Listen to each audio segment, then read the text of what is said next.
इस पावन भूमि से, इस पावन धरती से, मैसूर धरनी से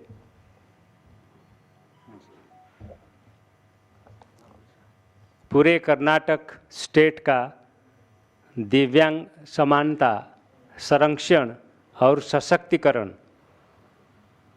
इस 3 विषयों को लेकर के सरकार के साथ एक कैंपेन के रूप में इसकी शुरुआत आज से हो रही है। ये आपको बताते हुए मुझे बहुत ही खुशी और गर्व की महसूस हो रहा है।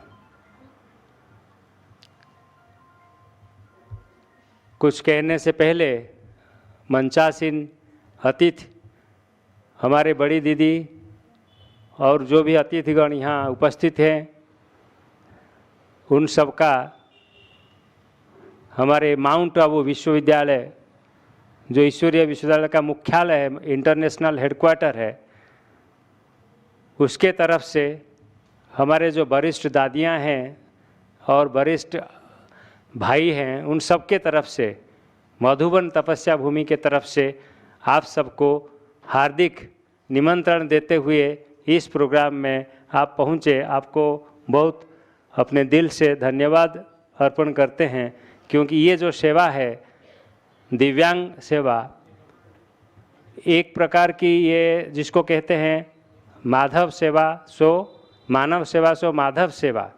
तो ये दिव्यांगों की जो सेवा करते हैं समाज में, विशेष करके उन आत्माओं को एक समाज सेवी के रूप में कहो, एक महान आत्माओं के रूप में कहो, उनका परिचित होता है, समाज उनको उस नज़र से देखता है, जिसका उदाहरण हमारे सामने मदर टेरेसा, ऐसे अनेक प्रकार के जो सोशल वर्कर से हमारे सामने विराजमान हैं।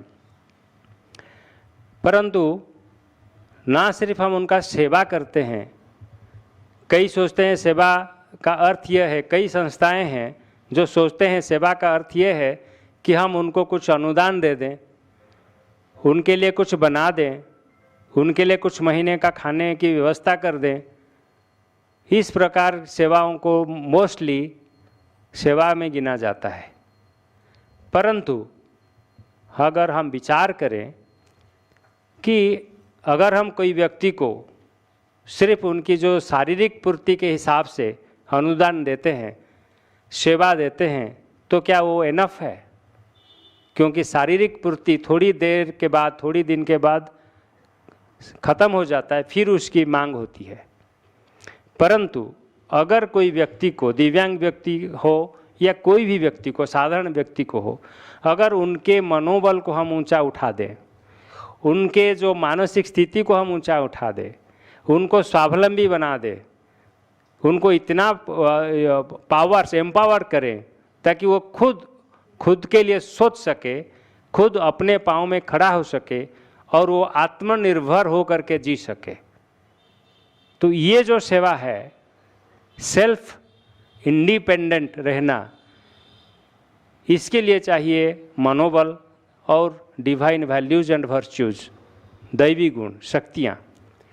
ये जो सेवा है, ईश्वरीय विश्वविद्यालय आज से 88 ईयर्स पहले 1935-36 से इस सेवा में सेवारत है, और इस सेवा का ब्रांचेस 8000 सेंटर्स और around world, 5000 centres in India. So इस प्रकार की जो सेवा होती है, इसमें से बहुत प्रकार की सेवा है, इसमें 20 विंग्स है, हर वर्ग की सेवा होती है, जिसमें ये एक वर्ग अभी नए जोड़ने जा रहा है कि दिव्यांग आत्माओं की सेवा। और दिव्यांग हम किसको कहते हैं?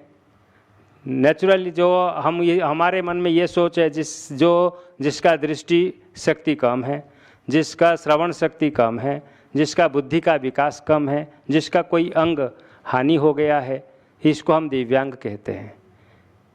लेकिन क्या ये सच्ची परिभाषा है? आप सोचिए एक बार कि जो देख नहीं पाते हैं, सुन नहीं पाते हैं, बोल नहीं पाते हैं, और हम सब सुन पाते हैं, बोल पाते हैं, देख पाते हैं, अगर हम दोनों को पैरेलल खड़ा करें, कंपेयर करें, और ऊपर ईश्वर बैठ के उसका तोले, दोनों के बीच में उनको जो डिफरेंशिएशन हो कंपेयर करें, तो हम देखेंगे उन आत्माओं में ऐसी क्वालिटीज़ है जो हमारे में नहीं है। उन आत्माओं में ऐसे विशेषताएं हैं जो ईश्वर ने दिया है जो हमारे में नहीं है। और हमको जो ईश्वर ने जो शक्ति दी है उसको हम ये जो कर्म इंद्रियों के द्वारा जितना सदुपयोग करना चाहते हैं या करते हैं उससे कई ज़्यादा उसका दुरुपयोग करते हैं। जो ये आंतरिक शक्ति हमको ईश्वर ने दिया है दूसरों के परोपकार के लिए, स्वोन्नति के लिए, विश्व के समाज के लिए सोचने के लिए, वो हमारा शक्ति इस कर्म इंद्रियों के द्वारा ड्रेन आउट हो जाता है, तो वेस्ट हो जाता है। मैं एक प्रश्न आप सबसे पूछना चाहता हूँ, क्या यहाँ कोई एक व्यक्ति ऐसा बैठा है जो कह सके कि मैं आँख के द्वारा आज तक कोई भी ऐसी चीज़ नहीं देखा है जो मेरे मन को प्रभावित किया हो? कोई है? कोई है ऐसे?